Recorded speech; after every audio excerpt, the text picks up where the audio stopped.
And thanks to Coach K for firming up the dough. I'm ready for the journey with the So Pro. I know there will be highs, I know there will be lows. Road to success got so many toes, but I'm ready for the journey. Yeah, I said I'm ready for the journey. The journey, hey, it's more than just a game. My guest of honor has a heart of gold and a mind to serve. She hails from Covington, Georgia, but in 2020 she took a leap of faith to move to Texas to pursue a teaching career. However, God had other plans. That one decision led her to earning a master's in social work and an MED in educational leadership and policy studies from UTA. She has continued her passion for helping others in education by serving as an academic coach at UTA, supporting students throughout their academic journey. As she continues to reach new heights in her career, she plans to do the purpose work of making a positive impact for the underserved population on a national level. Today, my guest of honor is Brittany Bolden. How you doing? I'm good. How are you? That was a nice introduction. Well, look, these are things that you have done. So, it makes easy what you do for a living. Yes. I'll make this real easy for me. Like, for if you're already naturally a good person, like it's gonna flow out. So it makes it easy for me to do to be able to write it up. But yeah, I'm happy to have you on. I really appreciate you. I done hounded you a lot, so I know, I appreciate you giving me your time. So I appreciate you for having me. Honestly, this is like my first time ever doing something like this, so it's really nice. That's what's so. Thank you. First of many. Yes. Yes. Well, the theme of this season is unstoppable, right? So I want to establish a baseline by like just giving people a overview of your background and where you come from and like your upbringing. So tell me a little bit about your upbringing. Okay. Well, like you mentioned, I am from Covington, Georgia. That's east of Atlanta. Let's make sure I define that. East of Atlanta. Born and raised. It's almost like a small, semi-small town. Very diverse population. Both sides of my family are from Covington. So, I really didn't have to go too far to see my family and things like that. It was pretty cool. I lived around family. Me and my cousins all grew up, at my grandma's house and things like that. So, I had people around me to play with and things. We were always outside. I used to also spend time, with my dad's side of the family as well, on the weekends and stuff like that. Yeah, I went to church. I went to like 2 different churches. I was bouncing, and things like that. But other than that, it was cool. I have an older brother. I grew up with my younger sister. And yeah, it was pretty cool for the most part. Okay, yeah, I love the fact that you grew up around your family and y'all seem like y'all are very close knit. Tell me, how was it like just having everybody at arm's reach, because everybody doesn't have that luxury of having everybody like right there. Brittany has a unique situation. So if you want to share that would be, because it's most people's goals. So if you want to share about that, you can definitely do that. I can say, on my mom's side, yeah, we were very close knit. We used to always like go on trips together and things like that. We used to always have like game nights or just like, I don't know, just spending nights together as a family, playing cards and stuff like that on my mom's side. It was pretty good. I was close to my dad's side, but it wasn't the same dynamic as my mom's side. Like I would still be over there and stuff, but it was just completely different. But nevertheless, I was blessed to have both families, near me, and if I ever needed, support, they were both there. So that's one thing I can most definitely say for sure. I was blessed. Yeah, you are, bro. You are blessed. Yeah, yes, I am. Yes, they're still here. Sorry. Okay. That's all right. No, look, we just got to make sure we claim that, because yes, absolutely. Okay. Well, it sounds like you had all the love that you needed. So, it's no shock that that's kind of the field that you landed in, like how you have to like touch on other people and like give them what they need. But tell me about your educational background, grade school. Tell me how everything kind of came about when it came to education. Okay. So, I was always a shy child, right? I had problems with like speaking up or like doing like public speaking and things like that. but nevertheless, I mean, elementary was pretty cool that I can remember. Uh, Middle school, I think, especially in eighth grade, that's when I started kind of like um, really. I feel like I was having difficulties. Um, I used to not be able to read well. I'm gonna say that I was having difficulties reading when I was younger, and so it was to the point where I had to be in certain classes for reading classes and things like that. And honestly, too, even math, like math was a struggle for me too. Um, and so when I got to high school, it was still kind of sort of the same thing. I was good, in math. I was on great level with math. Um, but with reading and things like that, I think it kind of changed when I started to really start to read. When I say read, I mean read books that I thought were interesting. Um, and me and my mom used to always like go to Borders when Borders was around. We used to always go get books because she used to read as well. And so I think that kind of like inspired me to want to read, books of my own. And that kind of like helped me with the reading aspect. But I was still shy with public speaking. I was still shy getting in front of people, speaking words. And it got to the point where there were points in high school where I didn't complete assignments because I would have to get in front of the class and speak. And I just like, I'll take that L. And so I don't know, throughout high school, there was a moment where I wasn't going to be able to graduate on time because I wasn't doing well. Like, that's just how my education was. Like, I personally wasn't putting my all because I was scared.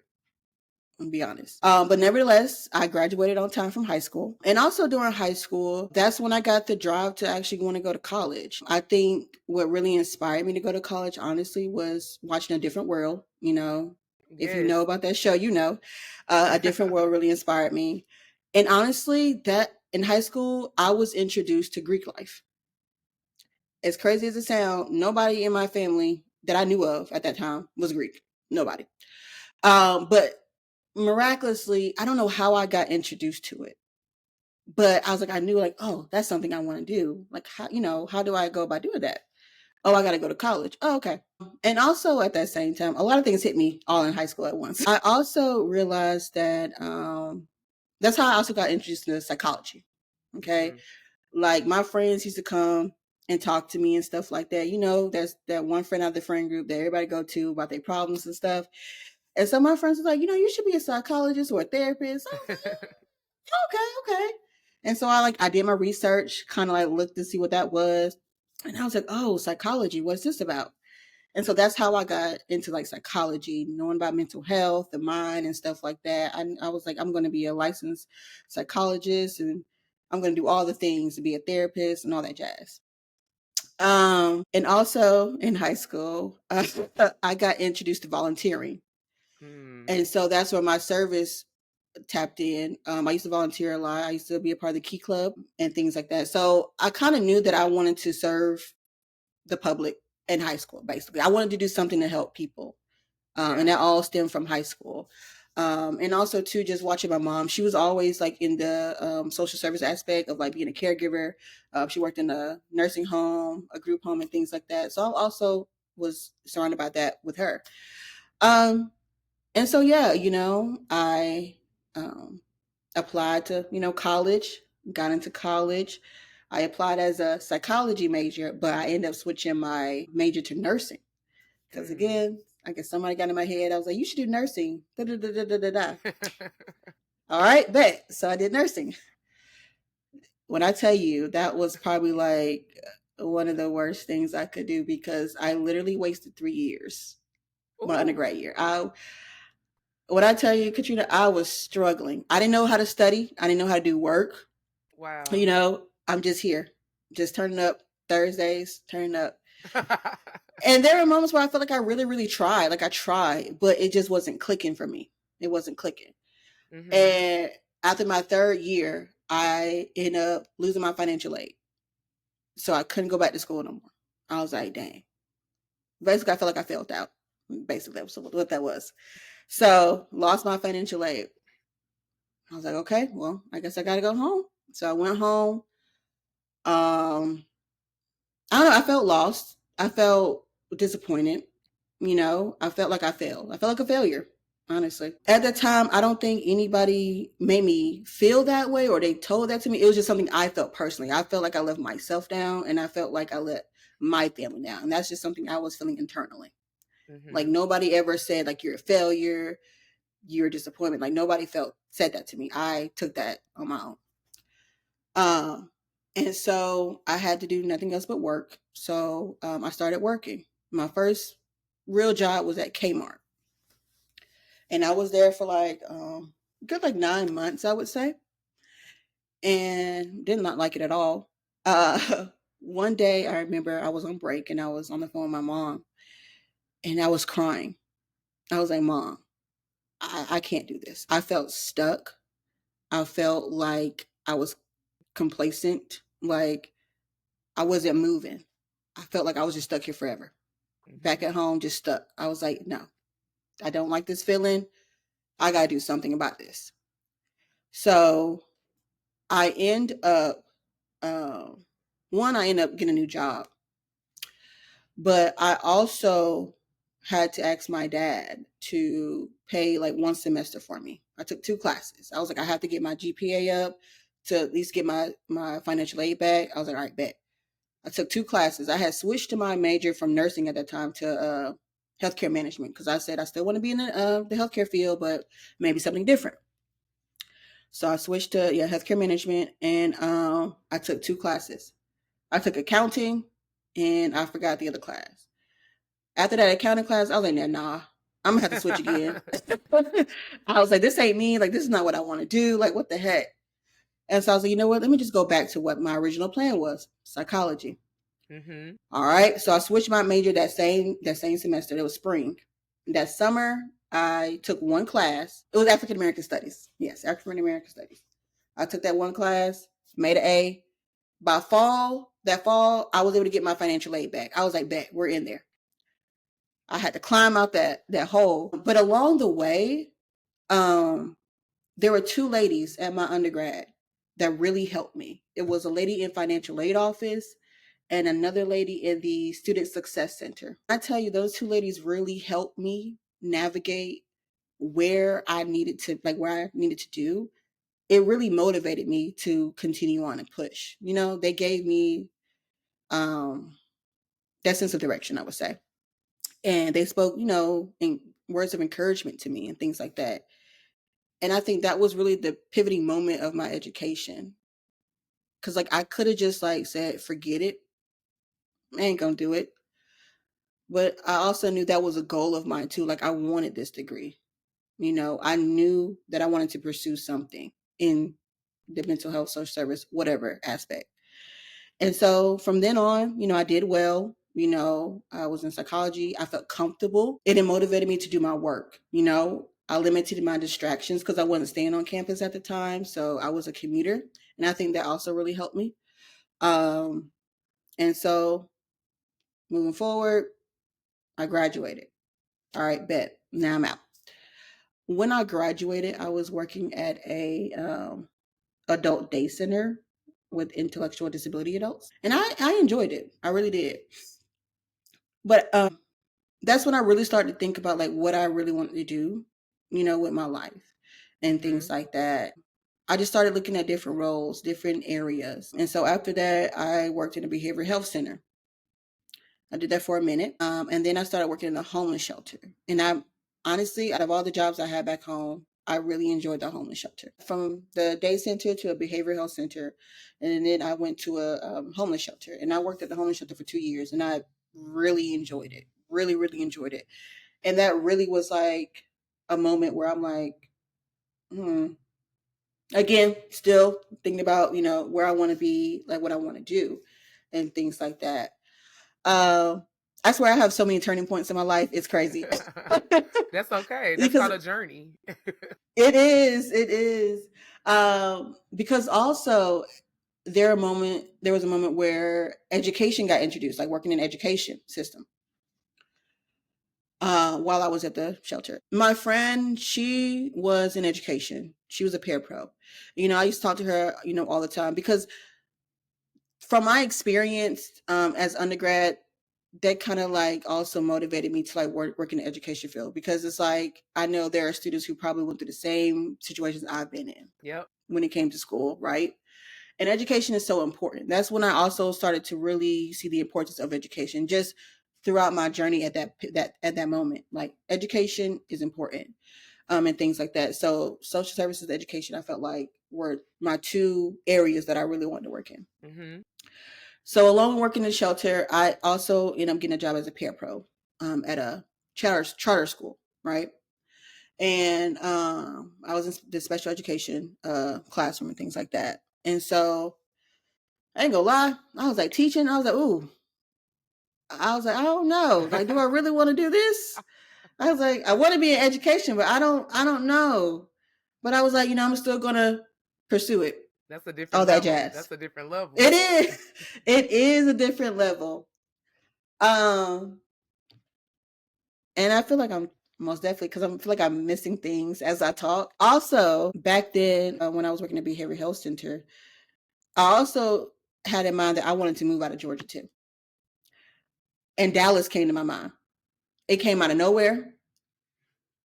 I don't know why, but it was on my mind to move to Dallas. And so I say that to say this.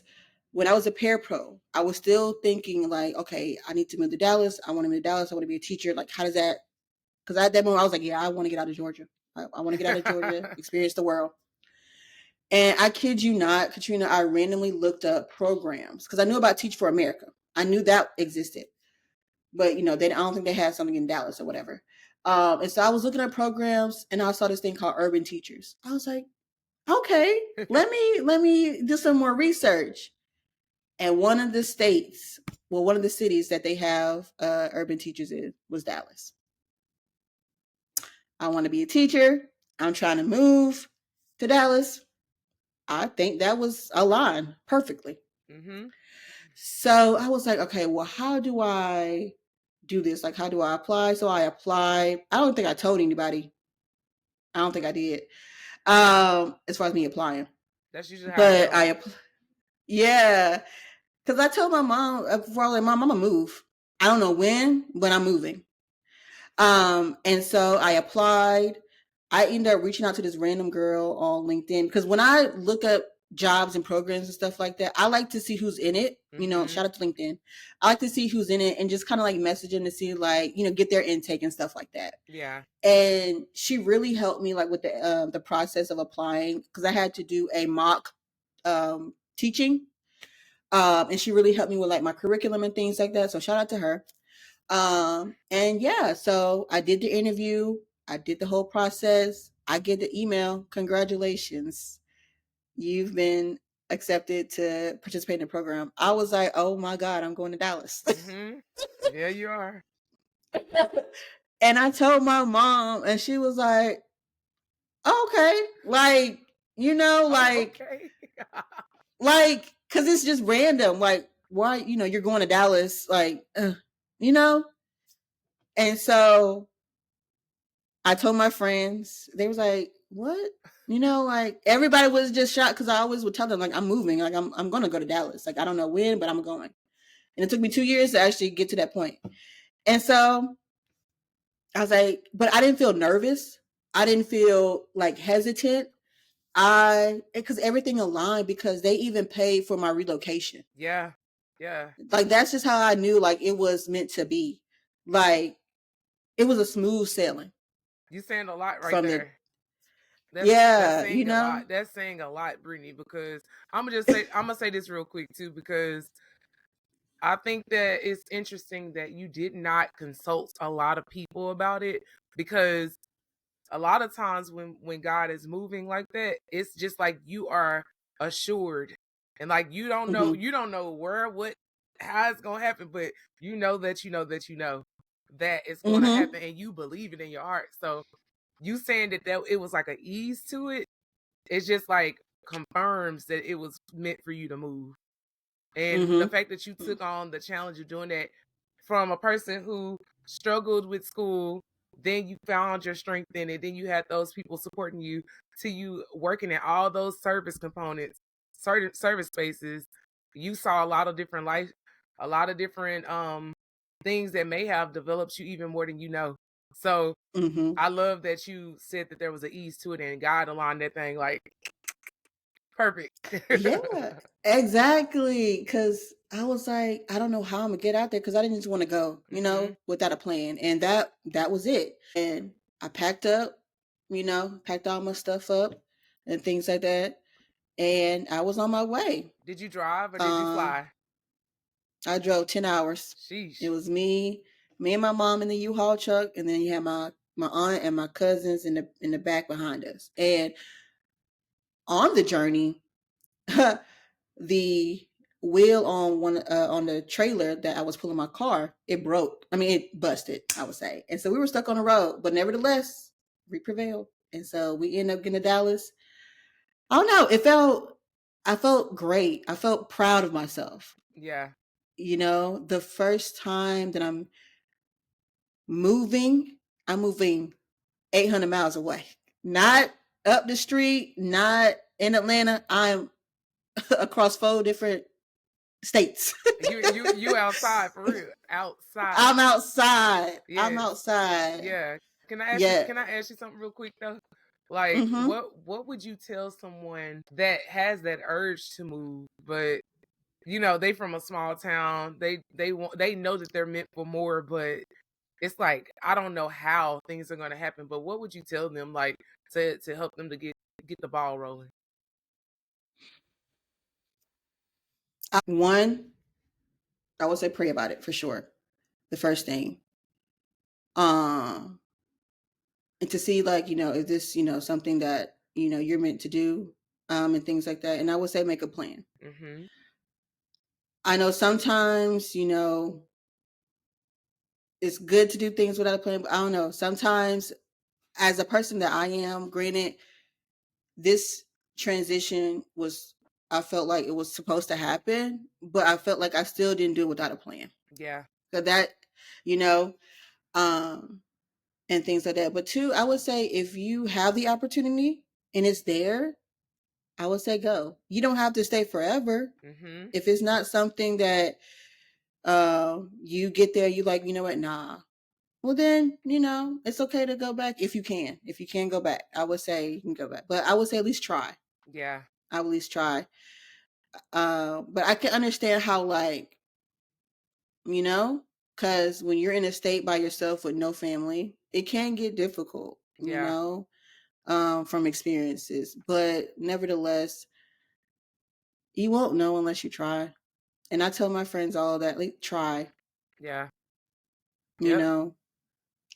What's the one thing that you feel like was the best part of your move though? Like based on like your experience, like what do you feel like you got out of this move? Resilience. The fact that it'll be 5 years that I'm still here. And yeah, you moved during COVID. You moved during COVID. Yeah, COVID, exactly. I moved during COVID. That's different, y'all. That's different. She moved during COVID. And I've experienced, difficult situations back at home. But I had family to kind of like lean on. Out here, it's just me. And when I tell you, I feel I feel like I've endured a good bit of stuff, but I feel like I learned resilience for sure. Yeah. I really had to tap into all the things my mom taught me. I really had to tap into like that go-getter mode, a little bit, you know what I'm saying? But I also most definitely have noticed that, throughout this whole experience, God has always been there with me, Yeah. And sometimes there are moments where I'm like, what? There's sometimes like I'm like, you know what? I'm going back home. I think it's time for me to go because I felt like maybe it was a mistake. Like I should have been out here. But 5 years later, I'm like, yeah, I'm still here. Yeah. I'm still going. Yeah. You still going. And I feel like I had to really tap into like stepping outside my comfort zone. For sure. You know how I said like I was very soft spoken and shy when I was, I got to talk to people. I had to communicate, network to really kind of like pivot out here. Yeah. But things happen for a reason and you learn. Now I don't look at things as a failure. I look at them as like, okay, well, what can I do better? Or what should I do next? You know what I'm saying? Yeah. Like, yeah, I had to learn to be resilient for sure. I love that. And I love that you said you had to lean on the things that your mother taught you. And I think sometimes parents don't feel like we listening.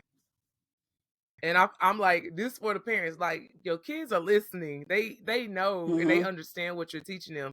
So I love that you said that, because that when you get in those situations, you are going to lean back on what has been instilled. So what are a few of the things that you feel like, or that you believe was instilled in you, that you used? Honestly, being a hard worker. Both of my parents worked really hard. My mom, being a single mom and stuff, she had to do what she had to do. Of course, she had support from my grandparents and things like that, but she still, was a single mom, and she was just so, independent. She had to do what she had to do. And I feel like that's something that was instilled. And even from my dad, he was like I said, he was a hard worker too. And just having that mindset of, I just can't sit here. Yeah. I gotta do something. Yeah, I can't just sit here and just, I don't have the luxury. I don't have the privilege to sit here because it's just me out here. Nobody does. You know what I'm saying? Nobody has the luxury, and that's true. Life is going to happen to you if you do that. Absolutely. Yeah. And yeah, like I really had to wean in on that, because it's like I don't have, like, my family's like 800 miles away, and so I really felt myself really like digging into that. Like, I got to do something. Yeah. I gotta make some shake. And I think just seeing them, just, that work ethic and that drive they had, that I saw growing up, like, that's what I feel like that's installed in me for sure. Yeah. Okay. Well, look, we all need that. Everybody needs a little drive. So tell me about your experience with teaching after you made that long 10-hour drive. Tell me about that. Oh, child. Okay, so I was a resident teacher, or student teacher, you would say, for a 4th grade class. Urban teachers mostly have teachers placed in urban communities, urban schools, and things like that. So my school consisted of, a lot of Black and brown, students and things like that. And I just realized, like, teaching as a skill in that aspect in the classroom is not for me. Honestly, I prefer teaching as in, like, about life skills, resources, connecting, about students' social and emotional learning, stuff like that. Yes, exactly. Teaching math, no. Science, no. That's not where I want to teach. I want to help them in different ways. And so I only did that from August to, I want to say, February. I did that for a little bit. And so I ended up leaving because I just felt like it wasn't for me. But it's crazy though. Like, when I left, I cried. It's the kids. And Katrina, I want to say it was the kids. And they were nice. But I think I was mostly crying because I felt like I was failing again. I felt like I came all this way for what? I felt like, dang. And I was crying because I felt like I was scared too. Because, like, what I'm finna do. You know what I'm saying? Like, I did all this stuff. I did this move. Like, I came out here to be a teacher. And that's what I thought I wanted to do at the time. But I just realized, like, also it wasn't for me. So not only, like I was saying, I was crying because I was scared, but also, like, kind of crying because, like, okay, dang. And the thing is, like, as I was also working at the school, I also got a job. Tell you that go-getter. I also got a job at a homeless shelter out here as well. Because, that's something I enjoy doing back at home. So once I left the education, I ended up being full time at the shelter. So I'm just working at this point, but I was like, I do want to go back to school. Like I want to get, a master's and things like that. And so I started, researching social work programs. I was like, well, I want to be a social worker because, I still want to be in that social service space where I'm helping the people and things like that. So I ended up searching for programs, and that's how I ended up at UTA. And as I'm working, going to school as well, I get something clicked in my mind too, all these moments. And I was like, I do want to be in education, but maybe, of course, just not teaching though. Yeah. And UTA, I like UTA because UTA was really different from my undergrad. It's bigger than my undergrad. It had more resources and things like that. It was really different. I felt like I was like on those a college campus, how you see in the movies and stuff. Yeah. That's how I felt like I was at, and all these organizations and just, I was like, oh my God, this is like overwhelming. Yeah. But I just like my experience, I was like, but I know I want to be in education though. I was like, well, maybe higher ed might be a better fit for me. Mm-hmm. So I end up searching for programs there at UTA. And I came across a dual degree program that the social work had with higher ed, well, the educational leadership. And I was like, you see how things align? And I applied. I kind of like teeter-totter with the idea of like applying and not applying. Mm-hmm. But I was like, you know what? I'm just going ahead and apply. So I applied and I got in. And so I was like, well, dang. But I do want to get the experience of working in higher ed because I've never, worked in higher ed before. Mm-hmm. So I'm searching, and this is me again, that mindset. I'm seeking out ways I can get into the higher ed system. Like, how can I do that? Came across graduate assistantships and things like that. And I saw one for advising and some other programs. And I literally emailed everybody. I think I even emailed Melissa at one point, but I emailed people, and somebody from the advising center reached back out to me. And that's how I became a graduate assistant for advising. That was my foot into higher ed. And I did that for a minute, working in grad school as an assistant, being a full-time graduate student, and also working at the shelter. Tell them what an assistantship is, though. Tell them that. It's basically like a student work position, but for graduate students. And so we work in different areas. I was helping the advising team, speaking with students and things like that, helping with any like day-to-day operations, administrative things. And so that's what I was doing. That was my assistantship, and I was getting paid for it. It wasn't buku of money, but I was getting paid. But you're getting paid for it. Exactly. Yeah. But that was my introduction to higher ed, And and there was a moment I was like, well, maybe I want to do a little bit more in higher ed. I was like, now I feel like I want to actually get a job in higher ed. So an academic advising position became open. I applied to it, and then I got it. So I became an academic advisor. I had left the shelter by then, by the way. But I became an academic advisor, and I did that for 9 months. In the 9 months, I learned a lot. But me being also a social work student as well, my social work mindset or experience, I would say, had me really thinking how can I bridge the two, because I'm meeting students. Of course, we're talking about academic things, right? But from my social work standpoint or my mental health standpoint, I also know there are other factors that contribute to a student's academic journey, right? Yeah. And just speaking from my experience, from my undergrad experience, I was like, how can I be that person for them who was that person for me, Yep. And I realized that, okay, I want to do a little bit more than just advising, because advising was just really transactional for me and things like that. I want to work with students in a different way. Again, like how I said with the teaching, I want to teach students, but just in a different way. Same thing with this. And so that's when I discovered academic coaching.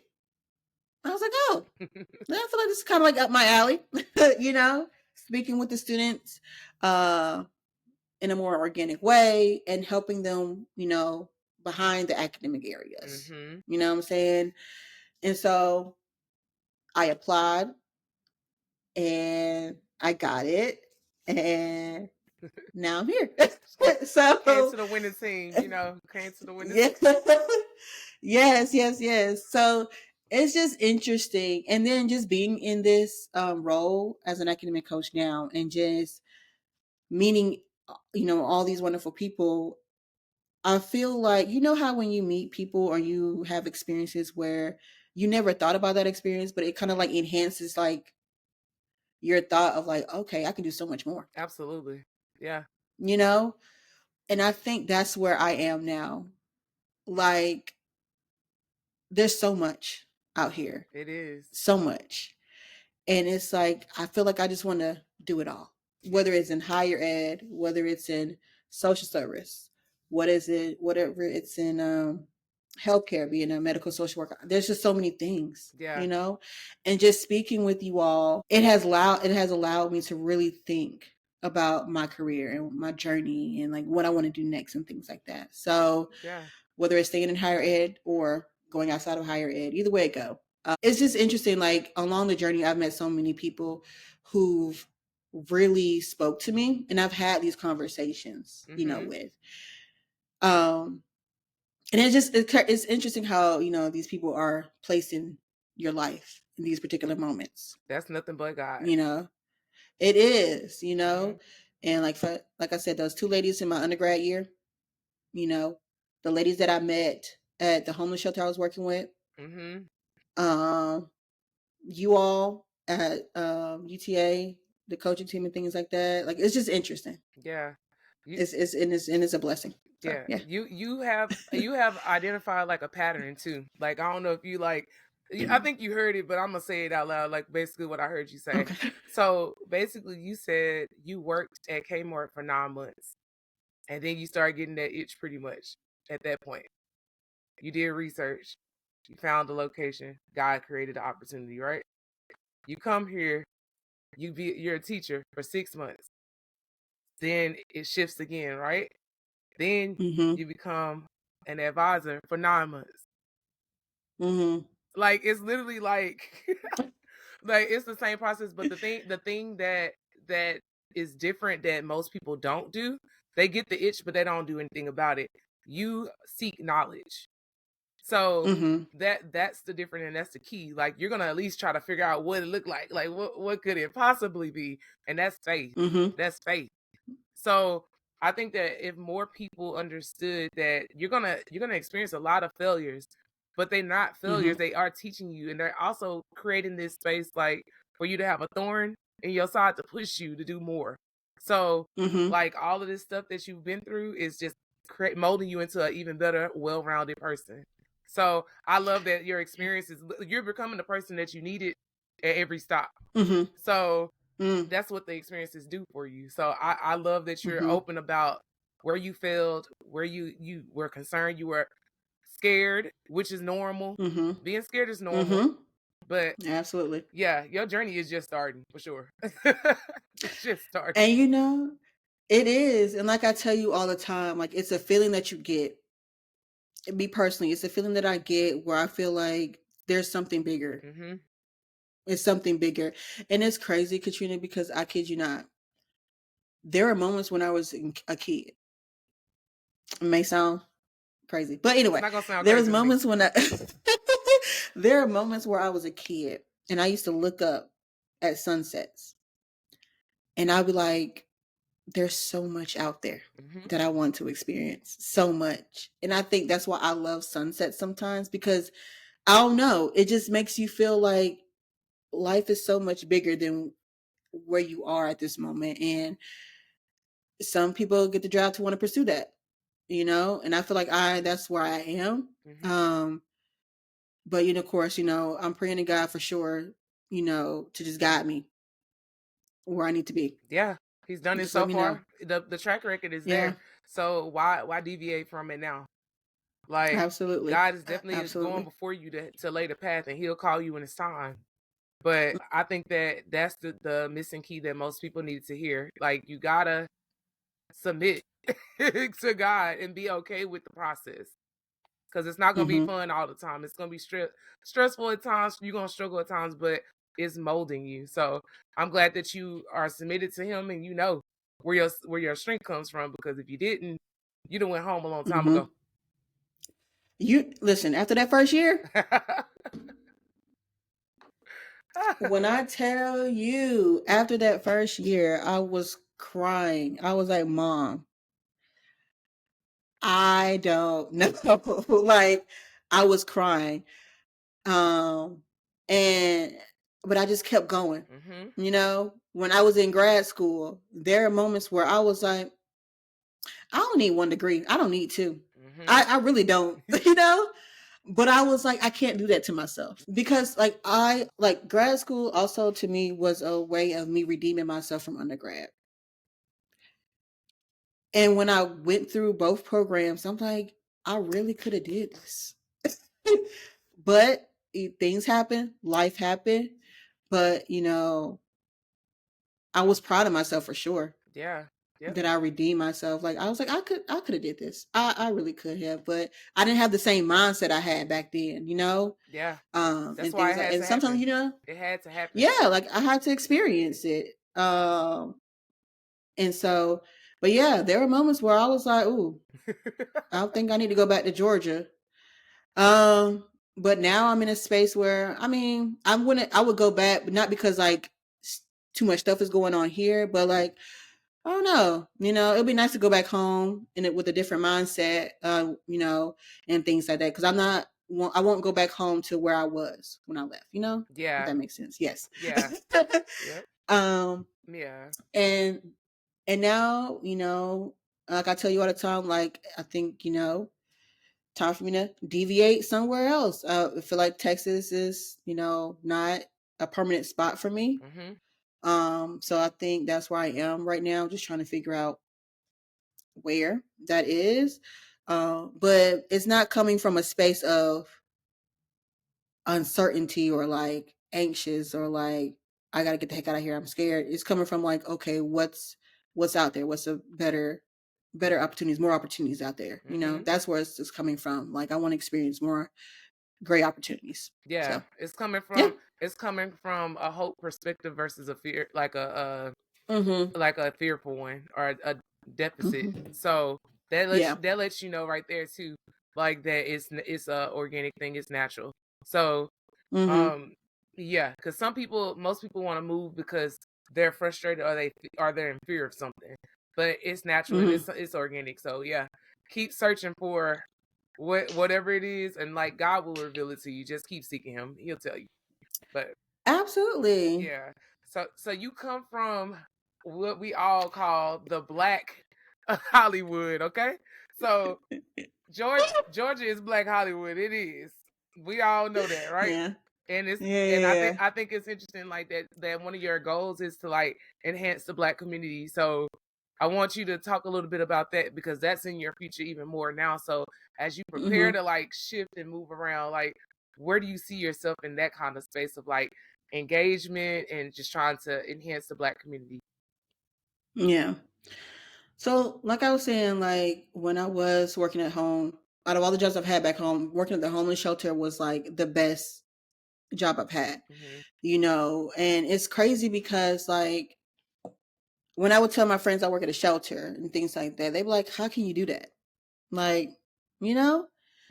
And it's like the stigma around homelessness is, insane Yeah. because people make their assumptions off of what they see or what they hear from instead of actually like being in a space where you can like speak with those individuals every day. They're individuals who just fell on hard times. Yep. You know, and so I feel like some people just have that whole notion of like how it's supposed to like what homelessness is and things like that. But I honestly in regards to like the engagement and stuff like that, and just going back home, I think that's where I would be working in that type of entity of helping the homeless, the unhoused population. Let me say that. And just being in a space where I can do it on a bigger scale. Because most of the jobs I've had in the in like shelters and stuff, they were like, you know, the frontline position, right? But I want to be in a different space where I can do it on a broader scale. So would you want to be in leadership? You know what? Yes, I'll be in leadership in that aspect. Yeah. Not higher ed, but in that aspect, I would be in leadership. I'm someone who don't like policies and procedures, but I feel like it's necessary to know.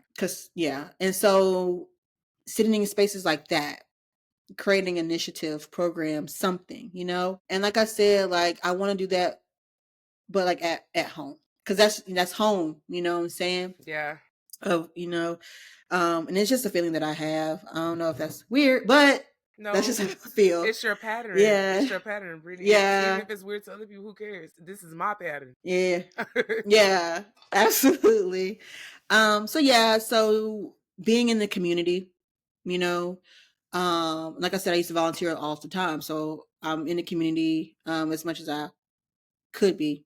I want to be a little bit more, but that's just where I am. That's just my drive, my passion, community, helping the underserved populations and things like that. Yeah. I think that's what drives me too. And that's why I got in the space that I want to be in. Yeah, you look. So yeah, it's all coming full circle, and like the more stops that you make or whatever you encounter, it's just gonna give you another skill set to use for the purpose work. So that's the beautiful thing about this. It's like you just collecting infinity stones right now, basically. Like at this point. But that's the name of the game, though. Like that, I feel like that's why God takes us through so many different peaks and valleys. It's like for you to start believing in yourself and in the person that He created you to be, and for you to gather all those skill sets so you can go do more purpose kingdom work and help His people. That's what it is. Yeah. So it's like the circle of life, like the circle. But yeah, it is. Tell me where if you had to choose a landing spot, where would you say you would want to go? Just off the top of your head right now. Oh, okay. Chicago is one of those spaces for sure. Don't know why. Again, that's just something that just came to me. Chicago. But I have I have a real pull to go back to Atlanta. Well, go back to home. Like it's a pool there. Yeah, it's a pool for sure.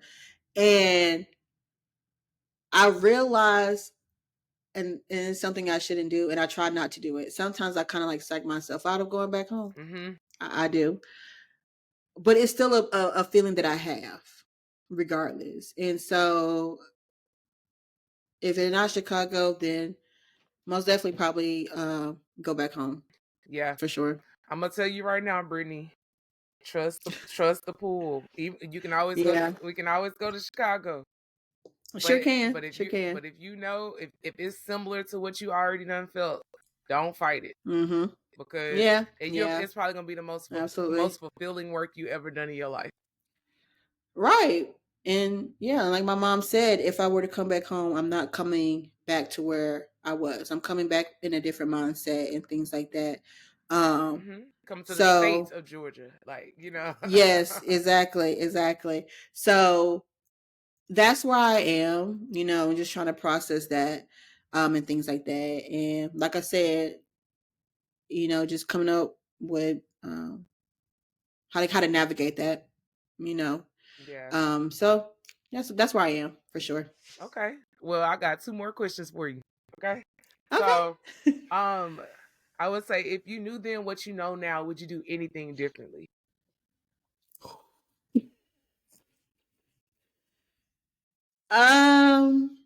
Would I? Sometimes I want to say yes and sometimes I want to say no. I want to say no because I wouldn't have the mindset I have now if I didn't go through what I did before. Yeah. I want to say yes because there were moments where I'm like, Brittany, you knew better. Hey, you should have did right. So I want to say yes, and I want to say no too. Okay, that's all right. That's real neutral. It's okay. Yeah, It's okay. yeah. Most people will feel that way though. You know, it's Mm-hmm. tip for tat. You don't know. Yes, yes. Okay. And then I would say, what is one life lesson you've learned throughout your journey that you believe makes you unstoppable?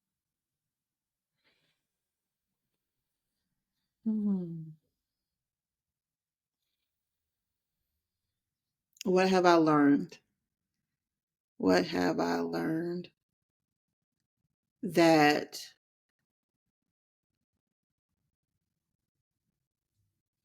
oh wait, that's a hard hitter question. What have I learned? It's just one lesson. It don't have to be. It can be just one. I know. Yeah, I know. I know. It's tough though. It's crazy because like I would just say just remaining focused, I would say, and not allowing others or bad experience, I would say, deviate your plan or your goals. Because if it's something that I really wanted to do, I would search out and I would do it. You know, like how I got in some of these situations as far as like these career changes and things like that. It's because I wanted to. Yeah. And I've just, had to reach out to people and talk to people and connect with people. That's one thing I can say. I would say, I guess that's a lesson. Connecting with people and speaking with people, because you never know who you have in your life that person you needed to hear or, experience for that time being. Because they may, point you in the right direction. So I would say just going for my goal and just connecting with those, that I felt like, were needed in my life. Well, I needed to connect in my life, I would say. Yeah. Look, you basically, so the moral of the story is the very thing that you were fearful of at the beginning is the very thing that unlocks everything for you. So yes, that speaking, literally speaking. yes, And yes. So please don't stop doing that. Make sure that you go Yes. out here and spread that light that God has given you, because everybody doesn't have a heart to serve like that. So it takes very special people that He selected specifically for this work. So please continue to go ahead and like sprinkle it, do what you do, and and enlighten these other people and make sure that you are who you needed back then for sure. So Absolutely. I appreciate you. Thank you so much. Thank you for having me. No problem. No problem. And thanks to Coach K for affirming up the dough. I'm ready for the journey with the So Pro. I know there will be highs, I know there will be lows. Road to success got so many toes, but I'm ready